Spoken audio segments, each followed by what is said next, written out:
Hi everyone, myself Dr. E. Sridevi, Professor, Department of Electronics and Communication Engineering. In this video lecture, we are going to learn about capacitance. On completion of this module, the learners can be able to understand the basis and applications of capacitance. First, we have to know the introduction part of a capacitor. What is a capacitor? It is it has two or more conductors carrying equal and opposite charges, and the conductors are called plates. These two plates are separated by free space or dielectric. This combination is called as a capacitor.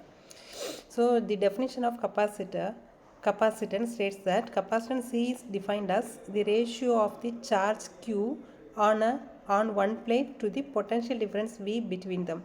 That is C is equal to Q divided by V. Q is nothing but the charge and V is nothing but the potential. The unit of capacitance is measured in terms of farads. Then next is the principles of operation. When voltage is applied across the plates, an electric field E forms between them. Flux lines leave one conductor and then terminate at the another one. Determining the capacitance. Capacitance can determine using Gauss law, assuming Q and finding V. Then Laplace equations assuming V and finding Q. Now next is what is parallel plate capacitor. Consists of two large plates separated by a small distance d. Each plate has an area S. Capacitance is given by C is equal to epsilon S divided by d. S is the area, epsilon is the permittivity, and d is the distance. Effect of dielectric material. If the space between plates is filled with dielectric of permittivity epsilon, capacitance increases. That is, C is equal to epsilon naught, epsilon R, S divided by D. Instead of this epsilon, we are substituting that value as epsilon naught into epsilon R. R is the relative permittivity and epsilon naught is the permittivity of free space. Fringing effect. At the edges of plates, electric field lines separated outward, and this is called as fringing. It slightly increases the effective capacitance. So fringing effect of parallel plate capacitor.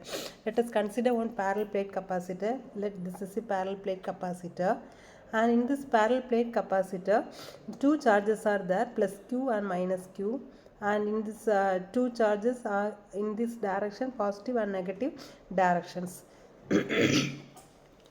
An ideal plate capacitor on the plate separation d distance between the plates is less than the dimension of the plate. Field distributed between them is uniform. And energy stored in the capacitance. When we are measuring the energy as W, and it is stored inside the capacitor, and it is given by W equal to 1 by 2 C V square. It represents the electrostatic energy in the field. Coaxial capacitor. When two concentric cylindrical conductors with radii A and B, capacitance is given by C is equal to 2 pi epsilon L divided by ln B by A. And D is equal to minus rho S AX. E is equal to rho S divided by epsilon into minus AX. That is equal to minus Q divided by epsilon into S into AX. Hence V is equal to minus 2 to 1 E dot dl, that is equal to minus integral 0 to d Q minus Q ES.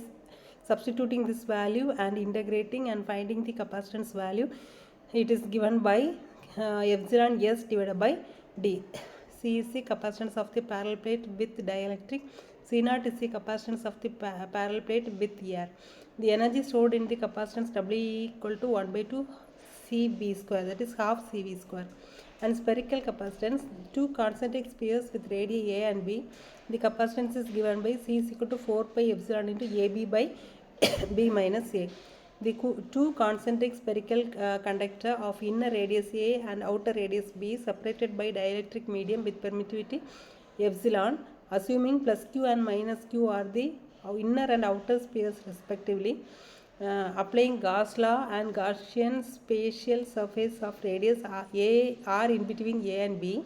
So in the diagram it is mentioned clear, first circle, second circle, and A is the radius of first circle and B is the radius of Second one, substituting and integrating, C is calculated as C is equal to Q by V, and the final answer is 1 minus A minus 1 by A minus 1 by B divided by 4 pi sigma.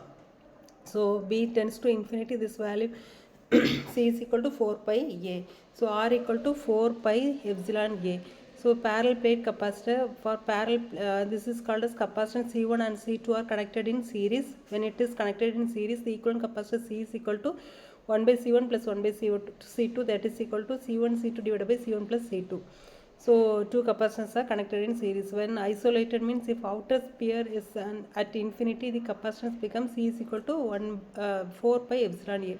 When two capacitors are connected in series means 1 by C equivalent is equal to 1 by C1 plus 1 by C2 plus 1 by Cn. When it is connected in parallel, C equivalent is equal to C1 plus C2 plus etc. up to Cn. Dielectric strength is given as in terms of volt per meter, that is maximum electric field a dielectric can withstand without breakdown is called as electric field.